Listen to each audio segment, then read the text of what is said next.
Со доделување на наградите од литературниот и ликовниот конкурс завршуваат активностите на Дом за деца и млади Благој Мучето од Струмица за одбележување на месецот на детето и детската недела. На литературниот конкурс пристигнале 120 литературни творби и 250 ликовни творби за ликовниот. Интересот на децата, без оглед дали се работи за Меѓународниот ден на жената или детската недела, дали се работи за цвеќето или се работи за Нова година, литературните и ликовните конкурси кои што ние ги организираме е секогаш голем. Наградите мора да бидат во одреден број, да бидат како поттик на учениците, но според мене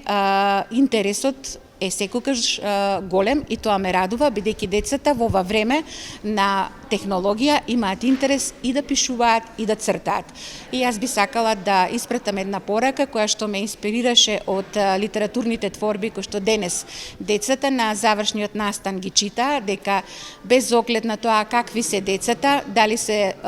децата со нормален или посебен развој, дека сите деца се еднакви, приказна за себе, имаат право на среќно детство и треба она што е најважно да го почитуваат она што го имаат. Наградените литературни творби се прочитаа пред присутните, а најуспешните цртежи беа изложени во холот на Домот на Арама.